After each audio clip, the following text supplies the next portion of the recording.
इस special video की मैं शुरुआत ऐसे करूंगा कि एक लाइन से। देखा है तो हम अपने पास को पीछे छोड़ने की कोशिश करते हैं, बट कभी ना कभी वो पास वापस से प्रेजेंट में आपके जरूर आएगा, और तब जब आप देखोगे उस चीज़ को आप उसे कंप्लीट करने की कोशिश करोगे और वो कोशिश नाकाम नहीं होगी, कभी ना कभी कामयाब तो होगी होगी। जहाँ पर बात करूंगा ये पूरी की पूरी बात मैं असल में बोलता हूँ असल में कॉन्जूरिंग द लास्ट राइट के बारे में। मैं सुन रहा हूँ काफ़ी ज़्यादा रिव्यू आ रहे हैं ऐसे तरीके के, जो लोग कह रहे हैं कि भाई ये मूवी काफ़ी ज़्यादा ही बकवास है, इसमें हॉररपन नहीं है, पर मेरे हिसाब से ये मूवी परफेक्ट एंडिंग देती है। जाके जहाँ पर बात करूंगा इस मूवी के बारे में, और इस बारे में भी बात करूंगा कि असल में ये मूवी जो कहानी रख के जाती है हमारे सामने, क्या वो सच थी। जहाँ पर बात की जाए तो भाई मूवी के स्टार्ट में ये चीज़ आपको सुनने को मिलती है, जिसके बाद आप लोग सोचने लग पड़ते हैं कि हाँ ये सच होगी। जहाँ पर बात करूँ पूरी तरीके से, जहाँ पर मेरा नाम है गौरव और आप देख रहे हैं मेगा टॉक्स। तो असल में देखा जाए तो ये मूवी सच में एक सच्ची घटना पे आधारित थी, पर यहाँ पर काफ़ी ज़्यादा ही चेंजेस किए गए थे। तो सबसे पहले एक मूवी का स्पॉइलर अलर्ट दे दूँ कि भाई देखो मूवी के बारे में काफ़ी ज़्यादा चीज़ें यहाँ पर पता लगेंगी, तो अगर आपने ये मूवी नहीं देखी हुई तो आप जाके पहले मूवी देख सकते हैं, वरना आप लोग आराम से ये वीडियो को एंजॉय भी कर सकते हैं, क्योंकि ये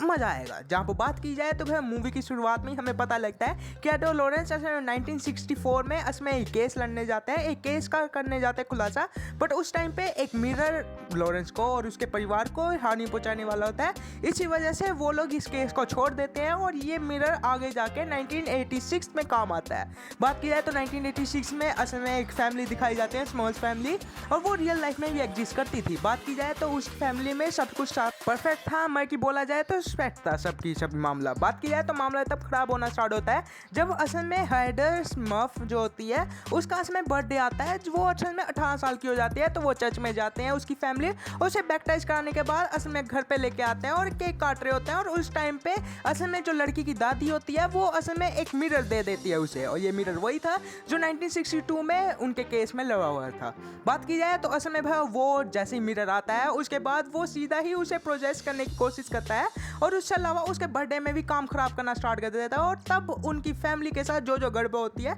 वो इस मूवी में बताई गई है। जैसे कि कभी कभी फ़ोन जो होता है, फ़ोन की लंबी सी तार होती है, पूरी तार खींच देना और उसका फ़ोन छीन लेना, बल्कि दूसरी साइड पे बच्चों के सामने भूत का चेहरा ही दिख जाना, बल्कि रात को सोते सोते असल में भूतनी जो है आपके ऊपर चढ़ जाती है। उसके अलावा एक बंदा है जो कुल्हाड़ी लेके आप लोगों के पीछे पड़ा हुआ है, और ये पूरी मूवी में असल में कहानी ऐसी बताई गई है। वो बात आती है कि रियल लाइफ में क्या था। देखा है तो रियल लाइफ में अच्छा कुछ नहीं था जैसा मूवी में बताया गया है। रियल कहानी इसमें स्टार्ट होती है 1974 में। इसमें स्मॉफ फैमिली आती है अपने घर में रहने, जो आप स्क्रीन पे भी देख सकते हैं, और बात असल में ऐसी आती है कि इन दोनों ये जो फैमिली होती है ये काफ़ी अच्छे तरीके से स्टार्टिंग में रहना तो अच्छे से स्टार्ट कर लेती है, बट उस टाइम पे धीरे धीरे करके उनके घर में काफ़ी काम खराब होने लग पड़े थे। बात की जाए तो जो मिरर का में कहानी बताई गई है वो सबके सब फेक है। रियल लाइफ में ऐसा कुछ मिरर एग्जिस्ट ही नहीं करता था इनकी फैमिली में। असल में देखा जाए तो मिरर ऐसे में यूज़ किया गया इस मूवी में थोड़ा सा मॉडर्नाइज करने के लिए, मूवी को थोड़ा सा और अच्छा बनाने के लिए।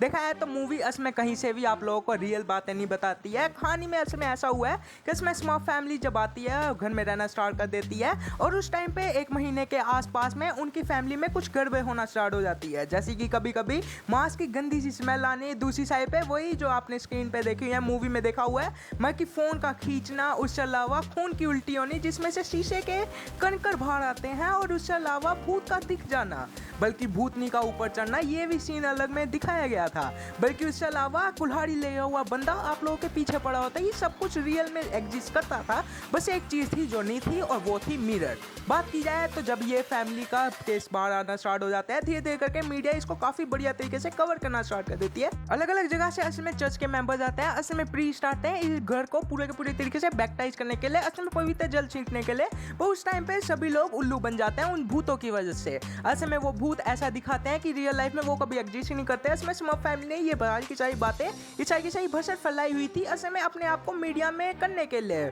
पब्लिश करने के लिए, अपने आप को फेमस करने के लिए, जिसकी वजह से 1984 में असल में एडवर्ड लॉरेंस खुद भी आते हैं इनके पास। बल्कि मूवी में असल में ऐसा दिखाया गया है कि जूडी जब भाई हमारे जो फादर होते हैं वो मरते हैं, उसके बाद जूडी असल में उनकी लाश के पास जाके उनके कॉफिन को हाथ लगाते ही पता लग जाता है कि इसमें एक बुरा विलन भी है जो असल में इनको दिखाने के काबिल था। बात की जाए तो असल में उसके बारे में वो पता लगाती है, जाती है वो स्मर्फ फैमिली के घर में, और तब भाई एड और लॉरेंस जानबूझ के उस घर में आते हैं असल में जूडी को लेने के लिए, क्योंकि असल में भूत वही चाहता था कि जूडी को वो पकड़ना। इसी वजह से इस मूवी में असल में ऐसा दिखाया गया और मूवी के लास्ट में असल में इनके पूरे के पूरे परिवार की शक्ति से वो भूत को रोक लेते हैं और भूत को खत्म कर देते हैं, बल्कि रियल लाइफ में ऐसा कुछ नहीं था। बात की जाए तो एड और लॉरेंस खुद ही आते हैं जब पता लगता है कि कोई भी इस भूत को निकाल ही नहीं पाया था, और उस वक्त पे ये लोग मदद भी करने की कोशिश करते हैं। उस टाइम पे असल में जो प्रीस्ट की टीम होती है उन्हें बुलाते हैं और चेकअप कराते हैं कि असल में हमें मिले कि लीगली अथॉरिटी मिले कि हम इनके घर को कर सके, पूरी तरीके से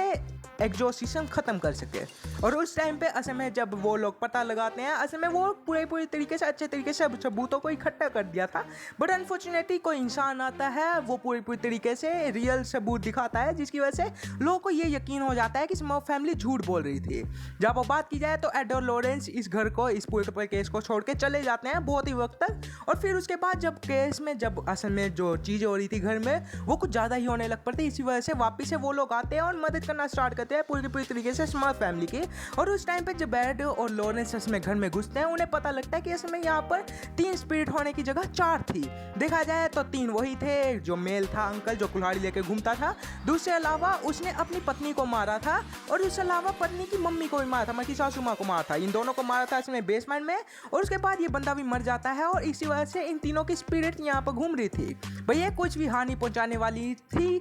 रियल लाइफ में, असल में मूवी में ऐसा दिखाया कि कोई भी हानि नहीं पहुंचाती। इसमें मेन डीमन इन लोगों को, इन तीनों को कंट्रोल करा था, बस दिखाने के लिए कि नहीं भाई मैं एग्जिस्ट नहीं करता, ये 3 ही है भूत। और ये मूवी असल में यही चीज़ करके दिखाती थी, बल्कि रियल लाइफ में ऐसा कुछ नहीं था। असल में 4 थे, जो 4 काफ़ी ज़्यादा ही ड्रामनी बातें हो जाती है। बात की जाए तो एड और लॉरेंस इस घर में कितने वक्त तक रहती हैं, और वो कोशिश करती हैं पूरे तरीके को घर को ठीक करने की, और जब इन्हें यकीन हो जाता है कि घर ठीक हो चुका है, ये निकल जाते हैं और इनकी फैमिली अच्छे तरीके से रहने लग पड़ती है। स्मर्फ फैमिली काफ़ी अच्छे तरीके से रहती है, बट अनफॉर्चुनेटली 1998 जो है उस टाइम पे असल में इनकी फैमिली के साथ वापस से वही चीज़ें होने लग पड़ती है, और ये कुछ ज़्यादा ही होने लग पड़ती है। इसी वजह से ये लोग निकल जाते हैं घर को छोड़ के, और यहाँ पर इनकी कहानी ख़त्म हो जाती है। बात की जाए तो आज के वक्त में बहुत लोग ऐसा मानते हैं कि इन्होंने अपने असल में बनी बनावट कहानी थी, असल में कोई भी नहीं था, क्योंकि जब वो घर छोड़ के जाते हैं उसके बाद एक नई फैमिली भी थोड़े सालों बाद उस घर में आती है, और वो असल में चेकअप कराती है पूरे घर का कि रियल में ऐसा कुछ है कि नहीं है,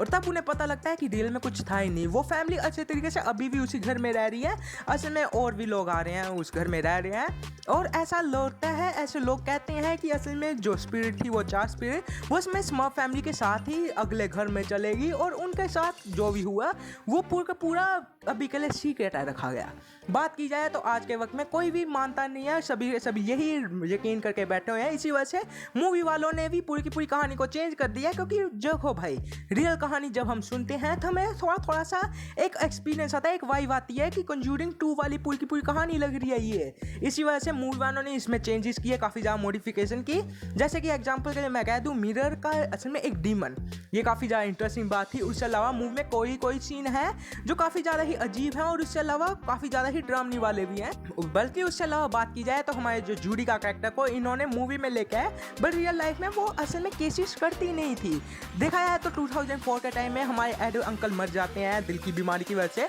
और 2019 में हमारी लॉरेंस दीदी भी मारी जाती हैं। बात की जाए तो इन दोनों के मरने के बाद असल में उनकी जो बेटी है जूडी, वो पहले वक्त में असल में करने नहीं वाली थी, ऐसा काम कोई भी करती नहीं थी, बट धीरे करके वो भी स्टार्ट कर लेती है। उनकी एक अच्छी टीम है अभी के टाइम में, और वो भूतों को पकड़ते हैं पूरी की पूरी टीम जाके। बट बात ये आती है कि असल में ये जो है जूडी जो है वो काफ़ी ज़्यादा ही अलग है अपनी मम्मी पापा से। उसके मम्मी पापा विचार के खुले थे, वो असल में लोगों को अपने एक्सपीरियंसेस बताते थे, बल्कि जूडी दीदी नहीं बताती है, और इसी वजह से जूडी दीदी गुप्त काम रखती है अपना, और इसी वजह से असल में इन फ्यूचर में हो सकता है इनकी पूरी की पूरी कहानी को पास ऑन कर दिया जाए जूडी के कैरेक्टर पे, क्योंकि मूवी में बहुत ही ज़्यादा वक्त तक जूडी का कैरेक्टर भी मूवी में काफ़ी ज़्यादा अच्छे तरीके से एग्जिस्ट करता है, और पूरा का पूरा स्क्रीन टाइम असल में जूडी के कैरेक्टर को ही दिया गया है, उसके लव इंटरेस्ट को ही दिया गया है, जो उनके दोनों रियल लाइफ में भी साथ में है। बाकी बस दैट्स इट, इस वीडियो को यहाँ पर ही ख़त्म करूँगा, और मैं देखना चाहूँगा कि इसमें इन फ्यूचर में द कॉन्जूरिंग का आगे का पार्ट क्या होता है। मैं सच्ची कहूँगा एड और लॉरेंस के कैरेक्टर को मैं कभी भी भूलना नहीं चाहता, क्योंकि इन्होंने असल में काफ़ी बढ़िया तरीके से अच्छे काम किया है रियल लाइफ में भी, और मूवी में तो इन दोनों के जो एक्टर्स हैं